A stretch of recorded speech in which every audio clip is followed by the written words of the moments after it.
Welcome back ناظرین، programme کے اس حصے میں ہمیں اسٹوڈیو میں جوائن کر چکے ہیں نعمان کیسر، بہت شکریہ نعمان آپ کا ہمیں جوائن کرنے کے لیے۔ سب سے پہلے نعمان سے جانتے ہیں، نعمان آزاد کشمیر کس کا ہونے جا رہا ہے؟ ویسے تو آزاد کشمیر ہمارا ہی ہے جب سے وہ آزاد ہوا انڈیا سے، لیکن کس سیاسی پارٹی کی حکومت ہونے جا رہی ہے؟ وہاں پہ کیا دیکھ رہے ہیں؟ گراؤنڈ ریالٹی سرویز بھی آ رہے ہیں، منشور بھی وہاں پہ آ رہے ہیں، دھواں دار تقاریر جن میں سے حقیقتاً دھواں نکلتا نظر آ رہا ہے جو لوگوں کے کانوں تک پہنچ رہا ہے، سینک رہا ہے لوگوں کے کانوں کو، کیونکہ بلاول صاحب ایسی لفاظی کر رہے ہیں جس طرح کے وہ سٹیٹمنٹس دے رہے ہیں، جس طرح کے وہ ڈائلاگ کہہ لیں۔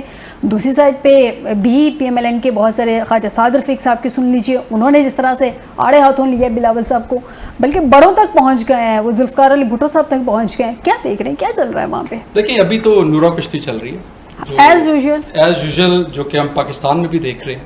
ہاں جب سے چارٹر آف ڈیموکریسی کا آغاز ہوا اس کے بعد سے باری باری دونوں حکومتیں آتی جا رہی ہیں، اور اگر کوئی اپوزیشن میں ہوتی بھی ہے تو وہ بالکل ایک فرینڈلی اپوزیشن کا کردار ادا کرتے ہیں۔ ابھی تو ماشاءاللہ ہیں ہی اکٹھے، سارے سب کچھ اکٹھے مل کے پھل بھی کھانا چاہتے ہیں، لیکن جہاں موقع ملتا ہے وہاں ایک دوسرے کے خلاف بھی کھڑے ہو جاتے ہیں۔ تو یہی چیز، یہی سیاسی پارٹیاں، یہی مزاج لے کے آزاد جموں اینڈ کشمیر میں موجود ہے۔ اب اگر ہم ساری جو تاریخ ہے جس کا میں نے ذکر کیا مختصراً، اس کو اگر بھول جائیں تو ایسے لگے گا کہ جیسے یہ دونوں جماعتیں ایک دوسرے کی ازلی دشمن ہیں، اور یہ تو کبھی اکٹھے بیٹھ کے انہوں نے چائے بھی نہیں پی ہوگی، ٹھیک ہے؟ تو یہ بیسکلی کس عوام کو بیوقوف بنانے کی کوشش کی جا رہی ہے؟ عوام بیوقوف نہیں بنتی، آپ کو مجھے، ہم تو آلریڈی بن چکے ہوئے ہیں، اس سے زیادہ کیا بیوقوف بنے گے؟ ہم ہی عوام ہے نا، سیاسی جماعتیں ہمارے اوپر بھی کر رہی ہیں۔ See, the point is جو آپ نے پہلے بات کی ہے، irrespective کہ کون جیتتا ہے، سردار صاحب نے صحیح فرمایا کہ ابھی گراؤنڈ ریالٹی نظر آتی ہے نون لیگ کے فیور میں، لیکن irrespective the fact کہ پارٹی کون سی جیتتی ہے، اصل میں جو سوال جو ہمیں سب کو پوچھنا چاہیے ان سیاسی جماعتوں سے کہ پہلے بھی یہ حکومت کرتی رہی، پاکستان کی میں ابھی بات نہیں کرتا، آزاد جموں اینڈ کشمیر کی کیونکہ الیکشن کا تذکرہ ہے، تو اس میں آپ لوگوں نے آ کے آزاد جموں اینڈ کشمیر کے لوگوں کے لیے کیا کیا؟ میرا سب سے بنیاد دیکھیں، وہ کہہ رہے ہیں بڑے میاں صاحب ہم بہت کچھ کریں گے، لیکن فیوچر کی پلاننگ ہے۔ یہ تو ہر الیکشن میں یہی ہوتا ہے کہ کریں گے، حال میں کیا ہے، ماضی میں کیا ہے۔ ریفرنس وہ کوٹ کر رہے ہیں نا پنجاب کا، دیکھیں وہ پنجاب کی آپ نے بات کی، مریم نواز شریف کا میں کہیں وہ کلپ دیکھ رہا تھا کہ وہ کہہ رہی تھی کہ میں پنجابی ہوں، میری کلچر بھی پنجابی فالو کرتی ہوں، ہر لحاظ سے پنجابی ہوں، تو پھر کشمیر آ کے وہ کہتی ہیں کہ میرا دل بھی کشمیری ہے، میری جان بھی کشمیری ہے۔ پر یہ تو ٹھیک ہے، وہ پنجابی بھی اپنی جگہ موجود ہیں، لیکن اصل چیز جو دیکھنے والی بات ہے کہ کیا آپ اس کو میپ کر سکتے ہیں آزاد جموں اینڈ کشمیر؟ آزاد جموں اینڈ کشمیر کی ریکوائرمنٹ صرف کیا سڑکیں اور پل بنانا ہی ہے؟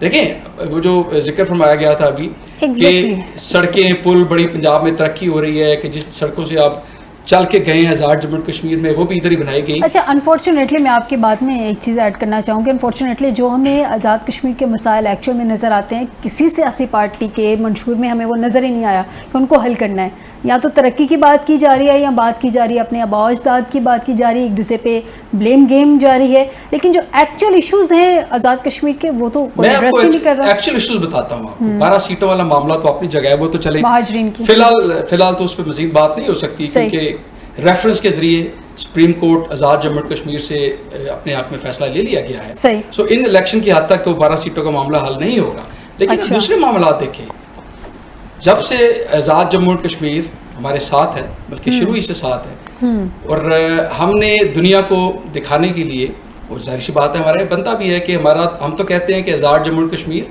جی بی اور جو مقبوضہ کشمیر ہے، اور اس میں حقیقت ہے کہ اگر وہ 1947 کے معاملے کا، اس وقت اس سے پہلے کا معاملہ دیکھا جائے تو ان کا جو پرنس تھا، ٹھیک ہے، اس نے یہ جو معاہدہ تھا اس کی خلاف ورزی کی تھی کہ مسلمانوں کا علاقہ کشمیر، اس نے اس پہ قبضہ کر کے انڈیا کی حمایت لی تھی، تو وہ چیزیں اپنی جگہ موجود ہیں۔ ابھی سوال یہ پیدا ہوتا ہے کہ کیا اس کے بعد سے ہم نے آئینی طور پہ، قانونی طور پہ، معاشی طور پہ کس حد تک آزاد جموں اینڈ کشمیر کے لوگوں کو آزادی دی ہے؟ آپ آئین اور قانون کی بات کرتے ہیں، پاکستان سے ایک منسٹری بیٹھ کے ادھر کنٹرول کرتی ہے، منسٹری نے فیصلہ کرنا ہے کس حد تک ان کے قانون میں امینڈمنٹ کی جانی ہے، منسٹری نے فیصلہ کرنا ہے کہ فائنینشیل طریقہ کار کس طریقے سے کرنا ہے، ادھر سے جو بیوروکریسی ہے وہ پاکستان سے جا کے ادھر ایڈمنسٹریٹو کنٹرول رکھتی ہے۔ ہائیڈرو پاور جو کہ آزاد کشمیر میں جنریٹ کی جاتی ہے، اس کی رائلٹیز کا معاملہ ہے، لوگوں کی نوکریوں کا معاملہ ہے, افراط زر کا معاملہ ہے, سبسڈیز کا معاملہ ہے, مسنگ پرسنز کا معاملہ ہے, لارڈ آرڈر کا معاملہ ہے. تو کیا صرف ترقی کرنے سے, جس کو ہم سڑکیں اور پل بنانا کہتے ہیں, کیا یہ مسئلے حل ہوں گے؟ اور کیا ان میں سے کوئی معاملہ کسی سیاسی پارٹی کے منشور میں ہے؟ فی الحال نظر تو نہیں آیا, لیکن وہاں سے جان لیتے ہیں کہ آگے 2 تاریخ کو بھی تو ہونے ہیں نا الیکشنز پہ, 10 کو بھی ہونے ہیں, تو ہو سکتا ہے اپنے منشور میں رد و بدل کر لیں. وہ منشور کی وہ نوک پلک بھی تو سیدھی کرنی ہوتی ہے نا. تو وہاں وہ آپ لوگوں کے کیمپین جو چل رہی ہے, اس میں جو آپ لوگوں کی منشور ہے, اس میں ترقی کے علاوہ یہ چیزیں نظر کیوں نہیں آ رہی؟ ایکچوئل تو ایشوز آزاد کشمیر کے بہت ڈفرینٹ ہیں ترقی کے علاوہ. سب سے پہلے جو میرپور کا الیکشن ہونے لگا ہے, اس کے اندر میں آپ کو یہ بتا دوں کہ ہم 10 سیٹیں انشاءاللہ 10 سیٹوں سے زائد جو ہے وہ ہم اس الیکشن میں ون کریں گے. آپ کلیم کر رہے ہیں؟ میں, اور جب یہ اس طرح کی کلیم آپ کے جی بی میں بھی جب یہ الیکشن ہو جائے گا نا, تو آپ نے پھر دوبارہ یہ شو میں جو ہے نا وہ دوبارہ اس کو چلا لینا ہے.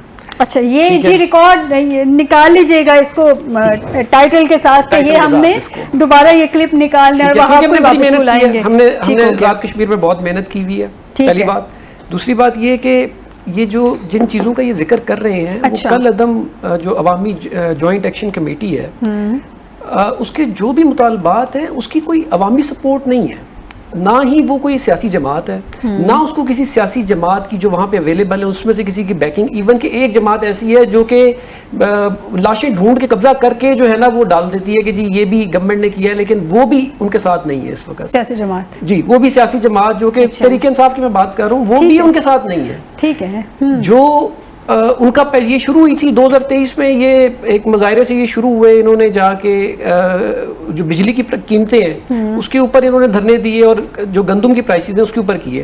وہاں سے کرتے کرتے کرتے 25 30 35 36 38 پوائنٹس تک یہ چلے گئے, اور ان کے 36 کے 36 پوائنٹس مان لیے. صرف 2 پوائنٹ ایک پوائنٹ کے اوپر جو ایشو ہے وہ گورنمنٹ کے ہاتھ میں نہیں ہے. وہ آزاد کشمیر کی جو اسمبلی ہے وہی ان سیٹوں کو 2/3 اکثریت سے یا تو وہ ختم کر سکتی ہے, یا پیپلز پارٹی آپ کی اتحادی رہی ہے. پیپلز پارٹی کی وہاں پہ حکومت تھی جب آپ لوگوں نے وفاق سے جا کے وہاں پہ منسٹرز نے وعدے کیے, پیپلز پارٹی وہاں پہ موجود تھی, وہ بھی آپ کے ساتھ وہاں پہ جا کے لاسٹ ایئر کی بات کریں جب وعدے وعید کیے گئے ایکشن کمیٹی سے, تو پھر آپ لوگوں کے لیے تو یہ پیس آف کیک تھا کہ آپ لوگ آئینی امینڈمنٹ کرتے. دیکھیں جو ایکشن کمیٹی ہے وہ سب کچھ تو نہیں ہے نا, اس کی کوئی یا تو وہ الیکشن لڑے, جب وعدے کیے تھے تو پھر اس کو فلفل کرنا, وہ الیکشن لڑے, وہ جماعت الیکشن لڑے, الیکشن لڑ کے اپنی سیٹیں لے کر آئے اور جا کے امینڈمنٹ کر لے. ہم کسی کو کوئی اعتراض نہیں ہے, اس کی کوئی وہ اپنی ثابت تو کرے, وہ ایک سیٹ تو جیتے, جا کے اپنی سیاسی جماعت رجسٹر کریں, الیکشن لڑیں, اپنے نشان پہ الیکشن لڑیں اور جا کے وہ یہ امینڈمنٹ کر لیتے. اس میں تو اتنی کوئی بڑی بات نہیں. لیکن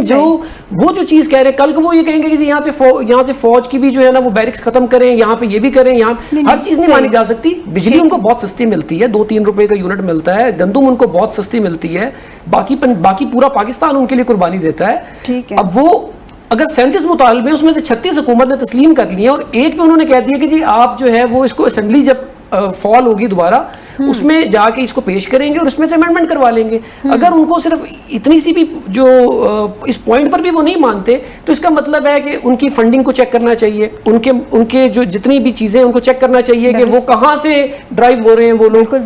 اور اس کے ساتھ ساتھ جو پیپلز پارٹی وہاں پہ کر رہی ہے, آپ دیکھیں 1.5 لاکھ کے قریب جو لوگ ہیں ایڈ ہاک ملازمین تھے, ان کو انہوں نے مستقل الیکشن سے, اب آپ اس کے الیکشن کمیشن کو بلکہ میں آپ کے توسط سے یہ درخواست کرنا چاہوں گا کہ وہ اس کا خاص طور پر نوٹس لے, اور جو بھی اس میں انوالو ہے ان کے خلاف شدید کارروائی کی جائے.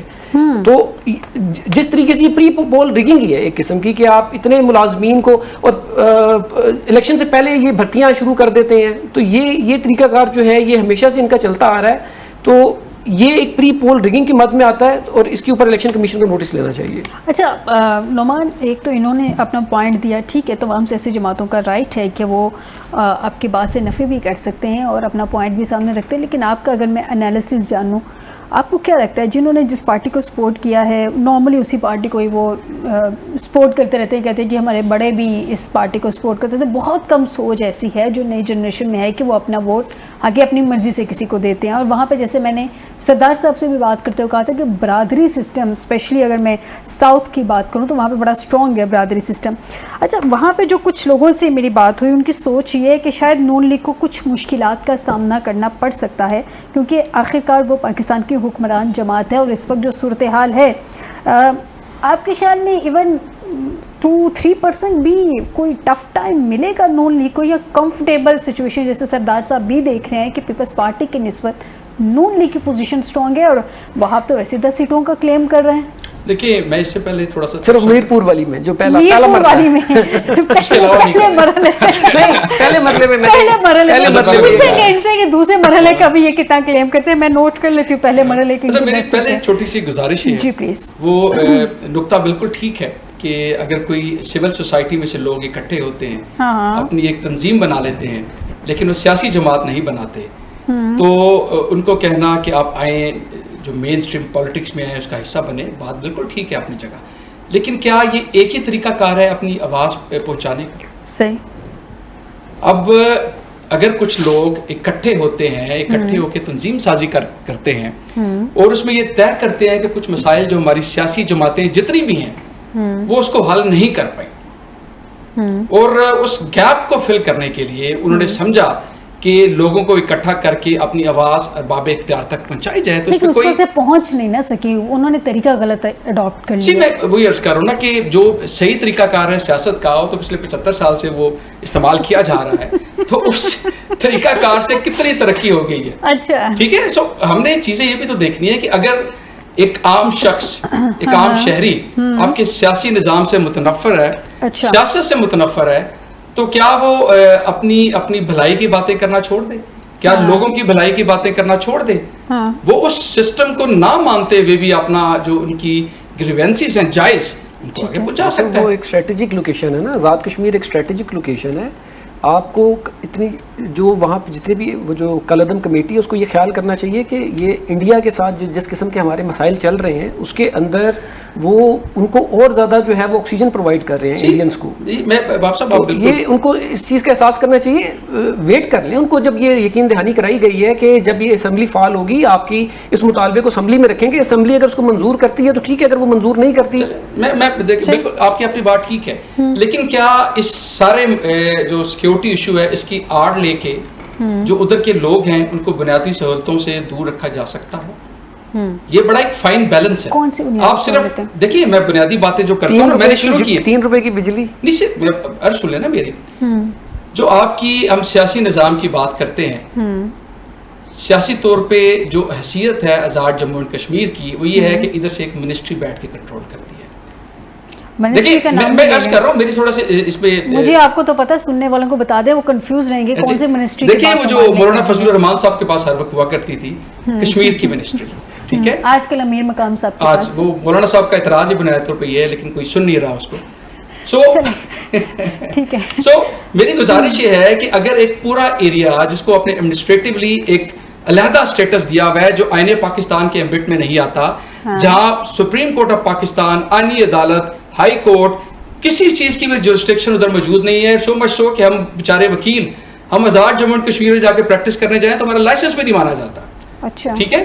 سو اس سارے نظام کو آپ کی ایک منسٹری بیٹھ کے اسلام آباد میں کنٹرول کر رہی ہے, اور پھر آپ بات کرتے ہیں کہ ہم ان کو ان کی سڑکیں بنا کے دے رہے ہیں. ٹھیک ہے, جو آپ کا دل کر رہا ہے وہ نہیں جا رہے ہیں, ان کی گریوینسز تو جانے جا کے. اور اگر سیاسی جماعت آپ اپنے حساب سے کمپلین کر رہے ہیں, دکھ بتا رہے ہیں, یا چاہ رہے ہیں کہ ایڈریس ہو یہ مسئلہ کہ آپ. نہیں, میرا دکھ تو ہے نا, میرا لائسنس ادھر استعمال ہونا چاہیے, میں ادھر جا کے پریکٹس کرنا چاہوں گا. ہم بات کے توسط سے پیملن تک پہنچا دیتے ہیں کہ ذرا تھوڑا سا نظر ثانی سائڈ پہ بھی کر دیں. ٹھیک ہو, یعنی کہ آپ کے خیال میں بیسک رائٹس ہیں وہ نہیں مل رہے ان کو, اٹانومی نہیں ہے.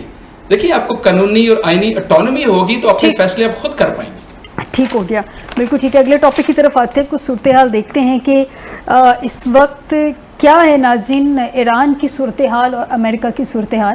وہاں حکومتی اسٹریٹجی ہمیں کیا نظر آ رہی ہے؟ معاملات چلے گئے ہیں سعودی عرب تک, سعودی عرب کے ساتھ ہمارا ایک ہم اس کے ساتھ ایک معاہدے میں ہیں, پیکٹ بھی ہے ہمارا سیکیورٹیز, تو معاملات کافی پاکستان کے لیے پیچیدہ ہو گئے ہیں.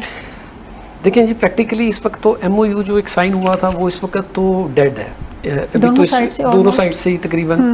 اس کے لیے تھوڑا سا ہمیں اگر سمجھنے کے لیے کہ یہ معاملہ اگر ہم اس کو دیکھیں تو اس کے اندر جو ایم او یو کے اندر کلاس 5 تھی, کلاس 5 کے اندر جو ہے وہ انہوں نے اسٹریٹ آف ہارموز سے ریلیٹڈ جو یہ کلاس تھی کہ وہاں سے جو فری جتنے بھی شپس ہیں وہ فریلی وہاں سے موو کریں گے.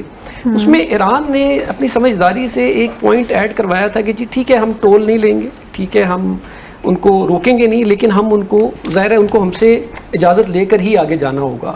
تو اس کو انہوں نے, اس معاہدے کو انہوں نے 60 ڈیز کے لیے کیا تھا, اور 60 ڈیز کے لیے انہوں نے فعال کیا تھا. لیکن 60 ڈیز تو بڑی دور کی بات, انفارچونیٹلی 7-8 دن بھی نہیں. بس میں 1 منٹ میں آپ اگر مجھے دیں تو انہوں نے 60 ڈیز کے لیے اس معاہدے کو کیا تھا, اور اس کے بعد امریکہ نے اس کو چیک کرنے کے لیے, ٹیسٹ کرنے کے لیے کہ کیا یہ ایکٹیو ہے یا نہیں ہے, تو انہوں نے 3 جہازوں کو جو آئل ٹینکرز تھے, جو آئل شپس تھے, ان کو وہاں سے, ایک قطر کا تھا, ایک سعودیہ کا تھا, وہاں سے جب گزارنے کے لیے, تو انہوں نے عمان کے جو لینز ہے اس میں سے کہا تھا کہ جی آپ اس میں سے ان کو گزاریں. تو جب عمان کی لینز میں سے وہ گزر رہے تھے تو ایران نے ان کو وارننگ جاری کی, اس وارننگ کو انہوں نے نظر انداز کیا, وہ آگے بڑھتے گئے تو ایران نے ان کے اوپر اٹیک کر دیا, جس کی وجہ سے یہ پرابلم سٹارٹ ہوا. اور جو دوسری اس کے اندر ہے کہ جو ہوتی بازی, یہ جو ہوتیز ہیں, یہ جب وہاں پہ گئے تھے امام خامنائی کے جنازے کے اندر جب یہ گئے ہیں, تو وہاں سے جب یہ واپس آئے ہیں, ان کو ٹرائیبیوٹ دے کے جب یہ واپس آئے ہیں, تو اس وقت جو یہ جو صنعا ایئرپورٹ ہے اس کے اوپر سعودیز نے جو ہے ظاہر ہے اس پہ اٹیک کر دیا, اس کے رن وے کو ٹارگٹ کیا, اور اس میں انہوں نے یہ ظاہر ہے اپنا سٹینس لیا تھا کہ ہم نے یہ ڈیل کی ہوئی تھی کہ کوئی بھی یہاں سے ملٹری کسی قسم کی وہ نہیں ایکسرسائز ہوگی. تو انہوں نے ظاہر ایران کا موقف اس پہ فرق ہے کہ جی وہ صرف جنازے میں شرکت کے لیے آئے تھے. یہ 2 چیزیں ہیں جو ایک پن پوائنٹ جو ٹینشن ہے جس کا باعث یہ بنا ہے, اور یہاں سے پھر یہ جو MOU تھے بیسیکلی وہ انیکٹیو ہو گئے, اور وہاں سے یہ جنگ دوبارہ سے کوئی 10-12 دن سے دوبارہ سٹارٹ ہوئی ہے. ایک بات میں آپ کو یقین اس میں دلا دوں کہ یہ اس کو دوبارہ اس وار کو جو سٹاپ کر سکتا ہے وہ پاکستان ہی کر سکتا ہے, اور چائنا پاکستان کو پش بھی کر رہا ہے اس مسئلے میں کہ آپ اس وار کو جتنا ہو سکے کم کریں. جو رشین میڈیا ہے وہ اس کو جو رپورٹ کر رہا ہے وہ یہ کر رہا ہے کہ جی بہت بڑی بومبنگ کی تیاری امریکہ نے کی ہوئی ہے, لیکن جب ایرانینز کا موقف دیکھتے ہیں, ایرانینز یہ کہہ رہے ہیں کہ جی یہ ان لوگوں نے جو 60 ڈیز کا معاہدہ کیا یہ صرف انہوں نے اپنی مڈ ٹرم الیکشن کو ٹپانے کے لیے کوشش کی ہے. اگر یہ جیسے ہی ان کے مڈ ٹرم انتخابات میں یہ چاہتے ہیں کہ جی یہ فریلی ٹرانسپورٹ چلتی رہے ہارموز میں سے, اور پھر آئل کی پرائسز اسٹیبل رہیں, آئل کی پرائسز اسٹیبل ہوتی ہیں تو امریکہ کے اوپر بھی پریشر کم ہوتا ہے, وہاں پہ یہ اپنی معاملات بہتر کریں گے, اور یہ مڈ ٹرم انتخابات کو جب جیتیں گے تو اس کے بعد یہ ہم لوگوں کو نہیں چھوڑیں گے, اس کے بعد یہ بڑی پاور کے ساتھ ہمارے اوپر اٹیک کریں گے. تو ایران کا موقف اس میں فرق ہے, تو ہم بھی کہتے ہیں ان کو, ہم بھی کہتے ہیں کہ جی آپ نے ضد کیوں لگا دیا تھا. اس میں اب تو باب المندب بھی آ گیا نا, باب المندب بھی اگر اس طرح سے جیسے اعلان کیا گیا اس پریکٹیکلی اس پہ عمل کر دیا جاتا ہے تو بہت مشکلات بھی پیدا ہو جائیں گی پاکستان کے لیے, کیونکہ ڈائریکٹلی اس سے افیکٹ ہوگا سعودیہ. پاکستان کا سیکیورٹی پیکٹ ہے, پاکستان آلریڈی اس کو کلیئر کر چکا ہے کہ سعودیہ کو بیچ میں نہیں گھسیٹیں, حوثی اعلان کر چکے ہیں کہ سعودیہ کو وہ ٹارگٹ کریں گے. تو پاکستان کی پوزیشن اس میں کیا ہوگی؟ دیکھیں دفتر خارجہ نے یہ کلیئر کر دیا کہ سعودی عرب ہماری ریڈ لائن ہے, اور سعودی عرب کی سیکیورٹی کے اوپر کسی قسم کا کمپرومائز نہیں ہوگا. یہ ایک ٹینشن سٹارٹ ہوئی تھی جو میں نے آپ کو عرض کی کہ جو اس پہ صنعا ایئرپورٹ کے اوپر اٹیک ہوا تھا وہاں سے یہ ایک ٹینشن سٹارٹ ہوئی تھی, لیکن اس کو پاکستان بہت اسٹریٹجیکلی اور وقت دیکھیں اس میں وقت بڑا امپورٹنٹ ہے. اس ٹائم جب وہاں پہ آپ شدید بامبنگ کر رہے ہیں تو اس وقت کوئی بات نہیں سنے گا. تو ابھی اس وقت ٹائمنگ بڑی امپورٹنٹ ہے. پاکستان نے اپنے بیک ڈور چینلز اوپن رکھے ہوئے ہیں, اور وہ جا کے ان کو کنونس کر رہے ہیں اس بات کے اوپر کہ آپ اور سعودیز کے اوپر کوئی بڑا اٹیک ابھی تک آپ کو دیکھنے میں نہیں آیا سوائے اس آئل ٹینکر کے اوپر. اس کے علاوہ کوئی آپ کو سعودی عربیہ کے اندر کسی اسٹریٹجک جگہ کے اوپر آپ کو کچھ بھی دیکھنے کے لیے نہیں آیا. اور یہ جو آنے والے دنوں میں دو چار دنوں کے اندر یا ایک ویک کے اندر آپ کو اس سے متعلق بھی کچھ اچھی خوشخبریاں ملیں گی. اچھا, اس سے متعلق مطلب دونوں سائڈ سے جو 10 دن کا ایک کہا جا رہا تھا سیز فائر ہو جو اس پہ کوئی امپلیمنٹ ہوتا نظر آ رہا ہے مجھے. نعمان مجھے یہ بتائیے گا کہ حوثی تو ڈائریکٹلی اب 3 پارٹیز نہیں رہی نا, اب اسرائیل, امریکہ اور ایران 3 پارٹیز نہیں رہی. ڈائریکٹلی سعودیہ کو بھی بیچ میں انوالو کیا جا رہا ہے, حوثی بھی بیچ میں انوالو ہو گئے ہیں, اور انڈائریکٹلی کہیں نہ کہیں پاکستان بھی بیچ میں آ رہا ہے. ایک تو میڈیٹر کے طور پہ تو پاکستان آ ہی رہا تھا, لیکن اب پاکستان کا سیکیورٹی پیکٹ ہے اس کے ساتھ سعودیہ کے ساتھ, سعودیہ کو ڈائریکٹلی ہٹ کیا جاتا ہے. ہماری دفتر خارجہ کی طرف سے اسٹیٹمنٹ آ چکی ہے کہ وہ ہمارے ریڈ لائن ہے. آپ کو کیا لگتا ہے یہ جو ہم میڈیشن کروا رہے ہیں خدا نخواستہ حالات اس حد تک بگڑ سکتے ہیں کہ ہم بھی ایک پارٹی بن کے سامنے آ سکتے ہیں, کیونکہ سعودیہ کو بھی تو پھر ہم نے سیکیورٹی دینی ہے, اس حساب سے اس کو بھی دیکھنا ہے. دیکھیں پوٹینشلی تو آپ نے بات ٹھیک کی ہے کہ ہمارا ایک دفاعی معاہدہ ہے سعودی عربیہ کے ساتھ, اور اس میں ہم نے یہ وعدہ کیا ہوا ہے کہ سعودیہ کی سرزمین پہ حملہ ہمارے اوپر حملہ ہے. تو ہم جس حد تک ہو سکتا ہے سعودی عرب کی حفاظت کریں گے. اب پس پش یہ لگتا ہے کہ ایران کے ساتھ کوئی ایسا معاہدہ ہے پاکستان کا, یا کوئی ایسی ڈسکشن ضرور ہوئی ہے جس کے تحت ایران نے یقین دہانی کرائی ہے پاکستان کو کہ سعودی عربیہ پہ حملے نہیں کیے جائیں گے, اگر کیے بھی جائیں گے تو کم سے کم کیے جائیں گے. اچھا, تو اس سے یہ لگتا تھا کہ پاکستان اس طرف سے توجہ ہٹا کے سارا کا ساری جو توجہ ہے وہ اس ثالثی پہ مرکوز کر سکتا تھا. ٹھیک ہے. اب جس طرح آپ نے فرمایا کہ حوثیز ہیں وہ بھی کود پڑے ہیں, ایران کے بہت بڑے الائز ہیں, اور ایران کے کہنے پہ اس جنگ میں کود پڑے ہیں کہ اسٹیٹ آف ہرمز کی حد تک تو ایران اپنا ایک اختیار اور کنٹرول رکھنے میں کامیاب ہوا. باب المندب اور جو آپ کا ریڈ سی ہے اس کی حد تک, اور دیکھیں یورپ کی طرف سے یا یورپ کی طرف جتنی بھی تجارت ہوتی ہے وہ آپ کا میڈیٹرینین سی جس کو بحیرہ روم کہا جاتا ہے, اور ادھر سے نہر سویس, اور اس کے بعد وہ ریڈ سی سے انٹر ہوتے ہوئے انڈین اوشن میں جاتی ہے. یہ جو باب المندب ہے یہ ریڈ سی کو انڈین اوشن سے کنیکٹ کرتا ہے. سو اگر وہ رستہ بلاک کر دیا جائے تو جو رہی صحیح ٹریڈ دنیا کی ہو رہی تھی انکلوڈنگ دا آئل وہ بھی بند ہو جائے گی. تو ایران اپنے جو بھی ان کے پاس ہتھیار ہیں وہ آہستہ آہستہ استعمال کر رہا ہے. تو یہ اس لحاظ سے اس کی چیز کو تناظر میں رکھنا پڑا. ہمیں جہاں تک پاکستان کا ذکر کیا آپ نے, پاکستان کے لیے بہت ہی مشکل سچویشن ہوگی. حوثیز جس طرح وہ کہہ رہے ہیں کہ وہ سعودی عربیہ پہ خدا نخواستہ حملہ کریں گے, اور خدا نخواستہ وہ حملہ کرتے ہیں تو سعودیز پاکستان کی طرف دیکھیں گے. پاکستان کا دفتر خارجہ سے آپ نے ذکر فرمایا کہ وہ پہلے ہی کہہ چکا ہے کہ سعودی عربیہ ہماری ریڈ لائن ہے, جو کہ اس معاہدے سے بھی نظر آتا ہے. تو اس لحاظ سے پاکستان ایک بالکل ہی ایک مشکل سچویشن میں داخل ہو جائے گا, کیونکہ اگر سعودی عربیہ کی حفاظت کرنی ہے تو اس کا مطلب ہے کہ جہاں سے حملے ہو رہے ہیں ان پہ حملے کرنا.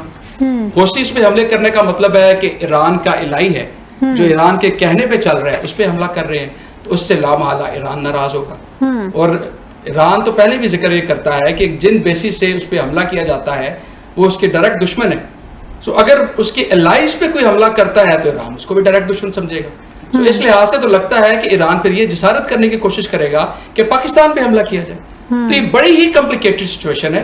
اس میں جو سمجھتا ہوں پاکستان کو ڈپلومیٹکلی ایران سے مزید انگیج کرنا چاہیے. ثالثی کی حد تک تو بیک ڈور چینلز آپ کے چل رہے ہیں ایران کے ساتھ, اسرائیل کے ساتھ ہمارے ڈائریکٹ نہیں ہے, امریکہ کے ساتھ, باقی مڈل ایسٹرن کنٹریز. ہمیں ایران سے اس لحاظ سے بات کرنی چاہیے کہ حوثیز کو ان کے دماغ میں یہ بات ڈالی جائے کہ سعودی عربیہ پہ حملہ کرنا بنیادی طور پہ ایک ثالث کو جو پہلے صلح کرانے میں کامیاب ہوا تھا اس پہ حملہ کرنے کے مترادف, کیونکہ وہ پھر دوبارہ حملہ کرے گا. تو میرے خیال میں اس میں جو ایک ہی چینل مجھے نظر آتا ہے کہ پاکستان اور ایران بیٹھ کے, مجھے لگتا ہے کہ جب سے یہ جو ریڈ لائن والی وارننگ دی گئی ہے اس کے بعد لامحالہ ضرور رابطہ کیا گیا ہوگا. اور مجھے یہ لگتا ہے کہ حوثیز وہ سعودی عربیہ پہ کوئی بڑا حملہ کرنے سے اعتراض کریں گے. پریزیڈنٹ ٹرمپ نے بھی تو وہ تھریٹ کر دی ہے نا. دیکھیں پریزیڈنٹ ویسے وہ تو اپنی اسٹیٹمنٹ کو خود ہی نفی کر دیتے ہیں, سوتے وقت ایک اسٹیٹمنٹ دیتے ہیں, سونے کے دوران کو مختلف اسٹیٹمنٹ آتی ہے, اٹھ کے بالکل ہی مکر جاتے ہیں. نہیں, اس کے 5 منٹ کے بعد ان کو خیال آتا ہے پچھلی تینوں اسٹیٹمنٹس غلط تھی, چوتھی انہوں نے بعد میں دینی ہوتی ہے. میں ان کی بات کو آگے انڈورس کرتے ہوئے سر میرا پوائنٹ بھی لے لیں, ان کی بات کو بھی آگے انڈورس کریں, میرا پوائنٹ بھی لے لیں. گلف کنٹریز پہ اٹیک جو فرسٹ راؤنڈ تھا, ایران کو بہت فائدہ اس نے پہنچایا, سب ایران کے حق, سمپتھیز ایران کے حق میں تھی. اب جو اسٹریٹجی چل رہی ہے جس میں ابھی فی الحال کے وقت کے مطابق اسرائیل پہ اٹیک نہیں اس طرح سے چل رہا, گلف کنٹریز پہ اٹیک ہے. اب کی اسٹریٹجی ایران کو آپ کو نہیں لگتا کہ تھوڑا سا نقصان پہنچا رہی ہے؟ اسٹریٹجی تھوڑی چینج ہونی چاہیے تھی, یا یہ گلف کنٹریز پہ اٹیک اس لیے کیا جاتا ہے کہ یہ ان کا زیادہ پریشر اسرائیل کی نسبت پریزیڈنٹ ٹرمپ لیں گے اور کسی معاہدے کی طرف آئیں گے؟ دیکھیں اس کے اندر نا, میں جب بہت چھوٹا ہوتا تھا تو ہم یہ بات سنتے تھے کہ جو اسرائیلی لابی ہے نا وہ بہت اسٹرانگ ہوتی ہے, اور اسرائیل کسی کو جب استعمال کرتا ہے تو یہ ہم بچپن میں باتیں سنتے ہوتے. میں نے خود اپنی آنکھوں سے یہ وٹنس کر لیا ہے کہ اسرائیل نے امریکہ کو کس طریقے سے استعمال کیا ہے, کیسے جس طرح ریت ہاتھ سے پھسل جاتی ہے ویسے وہ اس جنگ سے سائڈ پر اپنے آپ کو کنارہ بچہ چائلڈ کہا جاتا تھا اسرائیل کو امریکہ کا. اب مجھے سچویشن دیکھ کے ایسا لگتا ہے کہ جیسے امریکہ جو ہے وہ اسرائیل کی پراکسی بن گیا. تو یہ جو بیسیکلی جو گلف کنٹریز ہیں دیکھیں ہمارے لیے تو سارے ہی محترم ہے کیونکہ وہاں پہ ہمارے جی سی سی کنٹریز میں ہمارے پاکستانی بھی کام کرتے ہیں اور وہاں پہ سچویشن جب خراب ہوتی ہے آپ یہ نوٹ کریں کہ جو یو اے ای ہے اس کے اوپر ایران نے کوئی اٹیک نہیں کیا, جو سعودی عربیہ ہے اس کے اوپر ڈائریکٹلی کوئی اٹیک نہیں کیا, لیکن وہ اٹیک زیادہ کر رہا ہے کویت کو, بحرین کو. وہ ان کو کیوں اٹیک کر رہا ہے؟ کیونکہ ان کی بیسس سے ظاہر امریکہ, اگر ایران کے میزائل امریکہ میں نہیں جا سکتے تو امریکہ کے بھی یہاں پر نہیں آ سکتے, تو اس کے لیے بھی اٹیک کرنے کے لیے بھی ان کو یہاں پہ قریب کوئی بیسس چاہیے, ان بیسس سے وہ اٹیک جنریٹ کرتے ہیں. تو ایران نے اسرائیل کو بھی کوئی اٹیک نہیں کیا. اگر آپ نوٹ کریں پچھلے 10-12 دنوں میں ایران نے اسرائیل پر بھی کوئی اٹیک نہیں کیا. کیوں؟ کیونکہ اسرائیل کی طرف سے ایران پہ کوئی اٹیک, ایران صرف وہاں پہ اٹیک کر رہا ہے جہاں سے اس کو اٹیک آ رہا ہے. اب یو اے ای نے ان کو بتایا کہ جی ہم امریکہ سے جو اپنی بیسز ہیں ان کو بتا رہے ہیں کہ آپ مت استعمال کریں کیونکہ ہمارے ملک میں پرابلم ہو رہی ہے. یہی بات سعودی عربیہ نے بھی کی ہے. اب یہی بات بحرین اور کویت کو بھی سمجھنی چاہیے کہ وہ خود ایک اسلامک کنٹری ہے. ہمارے لیے بڑے دکھ کی بات ہے کہ اسلامک کنٹریز اس کے اندر انوالو ہو رہے ہیں.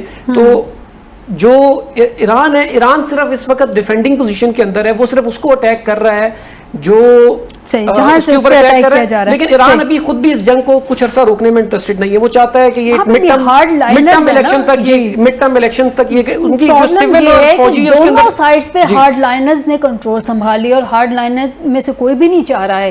اور امریکن سائڈ پہ کہا جا رہا تھا کہ آپ نے کانگریس سے پرمیشن لینی ہے, لیکن ان کا سینٹ کہتا ہے کہ نہیں جی گو ہیڈ, آپ جائیے اٹیک کیجیے. دونوں سائڈ کے ہارڈ لائنرز نہیں, لیکن ایران کے اندر جو ہے نا, ایران کے اندر جو فوجی سائڈ ہے وہ بہت ہارڈ لائنر ہے, لیکن جو ان کے سول سائڈ ہے وہ بالکل وہ ایم او یو دوبارہ سائن کرنے میں وہ کافی اپنا وہ رول ادا کر رہے ہیں.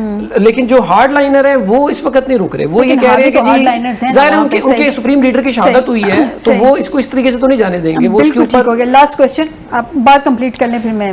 تو میرا یہ کہنا ہے کہ جو ایران ہے وہ سعودی عربیہ کے اوپر جس طرح یہ کہہ رہے ہیں کہ وہ اٹیک جنریٹ نہیں کرے گا, کیونکہ سعودیہ بھی اس وقت امریکہ کو نہیں کوئی چیز دے رہا, نہ ہی یو اے ای کے خلاف وہ کوئی اٹیک جنریٹ ابھی کرے گا. سعودیہ کو ڈائریکٹلی ہٹ نہیں کیا جائے گا. آپ یہ کہہ رہے ہیں, آپ کا پوائنٹ یہ ہے. نعمان مجھے یہ بتائیے کہ ہم نے, جیسے میں نے ابھی کہا کہ ایک الیجٹمیٹ چائلڈ کہا جاتا تھا ہمیشہ سے اسرائیل کو امریکہ کا, لیکن اب جو صورتحال ہمیں لگ رہی ہے جس طرح سے, کوئی مجھے سوٹیبل ورڈ نہیں لگ رہا سوائے میسنا کہنے کے, جس طرح سے نیتن یاہو میسنا بن کے سائڈ پہ ہو گیا اور اس نے پریزیڈنٹ ٹرمپ کو آگے لگا دیا اور خود وہ گیم کو پلے ہوتا دیکھ رہا ہے. جو کارڈز اس نے پھیلائے تھے وہ دیکھ رہے ہیں کہ وہ کارڈز کس طرح سے ان کارڈز کے ساتھ پلے کیا جا رہا ہے, ان کارڈز کو پلے کر رہا ہے. اب وہ اپنی گنز کے ساتھ پلے نہیں کر رہا. اب یہ جو پراکسی بن گیا امریکہ اس کی اسرائیل کی, وہ تو ایک اپنی جگہ ہے, وہ ڈائریکٹلی جنگ ہے وہ بھی ایک اپنی جگہ ہے. لیکن قطر وہ تو میڈیشن کروا رہا تھا پاکستان کے ساتھ, گو کے لاسٹ منٹ پہ آ گیا تھا, لیکن چلیں کروا تو رہا تھا نا پاکستان. قطر پہ اٹیک ایران کی طرف سے کچھ سمجھ آتی ہے؟ دیکھیں پہلے جو آپ نے بات کی ہے نا, میرا اس کو اچھے طریقے سے مزید بیان یہ کیا جا سکتا ہے کہ نتن یاہو سب شرلی چھوڑ کے بھاگ گئے. ایگزیکٹلی سب کچھ آغاز کرنے میں ان کا کردار تھا. ٹرمپ صاحب کو انہوں نے متفق کرایا, حملے سارے کرائے, ساتھ مل کے حملے کرائے. اب میسنا ان کے سائڈ اب ایک سائڈ پہ بیٹھے, وہ کارڈ جو اس نے پھینکے ہیں وہ دیکھ رہے ہیں. دیکھیں میں وہی کہہ رہا ہوں نا کہ وہ ٹرمپ صاحب جس طرح ان کا ایک اپنا انداز ہے چیزوں کا, انہوں نے یہ ساری چیزیں اپنے پہ لے لی ہیں. اب انہوں نے اس لڑائی کو اپنی لڑائی بنا لیا. پہلے تو اگر کہا جاتا کہ انڈائریکٹلی وہ لڑائی کر رہے تھے اسرائیل کے بہاف پہ, لیکن اب یہ ڈائریکٹ امریکہ ورسز ایران ہے.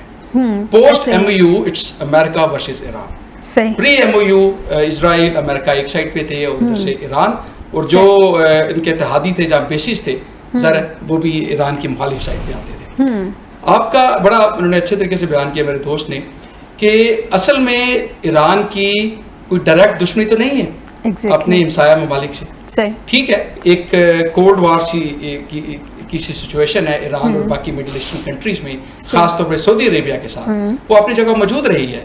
لیکن ایران تو صرف امریکن بیسس پہ حملہ کر رہا ہے اگر انڈائریکٹلی میں آپ سے بات کروں, اور American bases will be considered for all practical purposes as American territory. ٹھیک ہے, تو وہ اگر اس لحاظ سے بھی دیکھا جائے تو حملہ صرف امریکہ پہ اور اس کی بیسس پہ اس کی ٹیریٹری پہ کیا جا رہا ہے. اور اگر ایران کو تو ڈے ون سے یہ موقف ہے نا کہ ہم گلف کنٹریز پہ نہیں کر رہے, وہاں پہ جو امریکن بیسز ہیں اس پہ اٹیک کر رہے ہیں. وہ امریکن ٹیریٹری کے اندر آتی ہے قانونی طور پر اگر میں سے بات کریں تو اس لحاظ سے کسی بھی جو ملک ہے اس کو شکایت نہیں کرنی چاہیے. ہاں اگر وہ ان سے بھی بچنا چاہتے ہیں تو ان کو وہ پتہ کرنا چاہیے کہ وجہ کیا ہے، اور وجہ یہ ہے کہ جو ان کی بیسز استعمال کر کے امریکہ ان پہ حملہ کر رہے ہیں. جس طرح UAE نے اور سعودی عربیہ نے ان بیسز کا استعمال اس کے لیے امریکہ کو منع کیا ہے، اس طرح باقی ملک بھی ہمت کریں. کویت، بحرین، قطر، یہ سارے ملک ہمت کریں. اور اگر یہ کریں گے تو ایران جس طرح وار کہیں پہ اینڈ ہوتی دیکھ رہے ہیں. شارٹلی لاسٹ 30 سیکنڈز مجھے بتا دیں. دیکھیں ابھی جو صورتحال ہے نا کہ جس طریقے سے معاملہ چل رہا ہے، مجھے بھی یہ لگتا ہے کہ مڈ ٹرم الیکشنز کا انتظار کیا جا رہا ہے. ایران اس حد تک چاہے گا کہ امریکہ کو اس کا نقصان پہنچے اور مڈ ٹرم الیکشنز میں ٹرمپ کی پارٹی نہ. امریکہ کے حق میں تو ہے کہ ابھی کے ابھی جنگ بند ہو جائے اور کچھ کسی وننگ پوائنٹ پہ بند ہو جائے، لیکن ایران نہیں جھکے گا. چاہے آپ دیکھیں وہ ایک پیچھے ان کے ایک فلسفہ بھی ہے، ظاہر ہے آپ ان کو جتنا مرضی جھکانے کی کوشش کریں وہ نہیں جھکیں گے. ان کی ایک تاریخ بھی ہے اور اچھا خاصا ناظرین پاکستان نے دونوں کو آف ریم کیا تھا. دونوں ون ون پوزیشن میں جا رہے تھے، لیکن بہرحال جی ایک ادھر سے شلی چھوڑی گئی، اس پہ ہر ایکشن کا ایک ریئیکشن ہوتا ہے، جو کہ ہم نے دیکھا کہ ایران کی طرف سے پھر آ گیا. وہ بھی اسپیشل ان ڈیز میں جب آیت اللہ خامنہئی صاحب کا جنازے کے دن چل رہے تھے. بہرحال بہت شکریہ وہاب شہزاد PMLN سے، آپ نے مجھے اسٹوڈیو میں جوائن کیا. نعمان کیسر آپ نے مجھے اسٹوڈیو میں جوائن کیا. ناظرین آج کے پروگرام سے دیجیے گا اجازت. بشرط زندگی آپ سے دوبارہ ملاقات ہوگی. اپنا خیال رکھیے گا. اللہ حافظ.